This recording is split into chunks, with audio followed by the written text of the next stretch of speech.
Hello, আজকে সকাল সকাল ঘুম থেকে উঠে ফার্স্টে চা খেয়ে নিলাম, দেন বোন মাকে হেয়ার কালার করে দিচ্ছিল। তারপরে দাদার সাথে দেখা, ভাইকে আনতে যাচ্ছিলাম টিউশনে, দেন ওকেও তুলে নিলাম যে চল আমাকে নিয়ে, ভাইকে আনতে যাচ্ছিলাম। দিয়ে আমরা ঢুকেই গেছে অলমোস্ট ভাইয়ের টিউশনে, ওখানে ভাই বেরিয়ে গেল টিউশন থেকে। খুব পাজি হয়েছে ছেলেটা, জানি না কেন এত পাজি হচ্ছে। তারপর বেরিয়ে পড়লাম, এই যে হাই করছে, শুধু ভিডিও অন করে দেখলে শুধু হাই করে। দিয়ে তো বাগান দিয়ে চলে আসলাম, যেহেতু প্রচণ্ড রোদ। তারপরে এই যে এদের বক্তব্য, কিছু বলবি?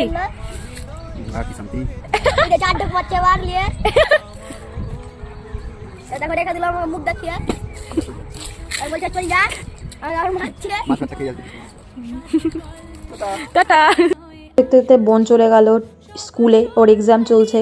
এই যে ভাই জানে না কেন নাচছিল, ওর খুব নাকি আনন্দ হচ্ছিল। তাই ওয়েদার আজকে খুব সুন্দর ছিল, বাট প্রচণ্ড রোদ ছিল। আজকে আসছিলাম একটা ইনভিটেশন বাড়িতে, আমি, মা, ভাই, বাবা যাবে না, আর বোন তো গেছে স্কুলে।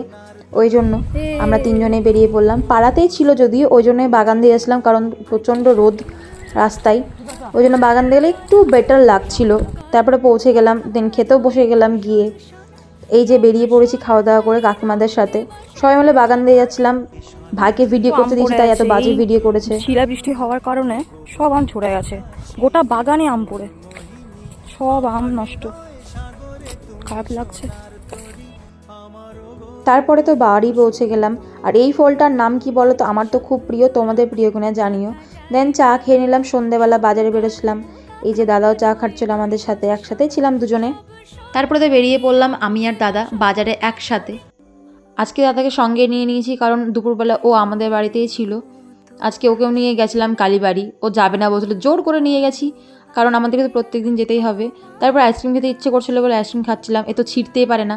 তারপর ফাইনালি ছিঁড়তে পেরেছে আইসক্রিমটা। দেন খেলাম, বাড়ি এসে রুটি ভাজছিলাম, মাকে একটু হেল্প করলাম। দেন করে নিলাম তরকারি, মা পুরোটা করেছিল, আমি জাস্ট একটু হেল্প করলাম মাকে। ভীষণ সুন্দর হয়েছিল তরকারিটা আজকে, জাস্ট ফাটাফাটি। আর মা এই সাধারণ রান্নাগুলো এত ভালো কি করে কি জানি না। আরে খেতে ভালো লাগবে, ঠিক আছে, খেতে ভালো লাগা জিনিসটা না, জিনিসটা পরিমাণটা ঠিক রাখতে হবে। পরিমাণে ঠিক থাকলেও আমার স্টাইলে রান্না করছি, তুই তো খেয়ে দেখ, আর কিছু বুঝে গেছি। তারপরে তো ডিনারটা কমপ্লিট করে নিলাম সবাই মিলে। এদের ঢং দেখতে দেখতেও আজকে আমার দিনটা এভাবে কেটে গেল। চলো টাটা, বাই।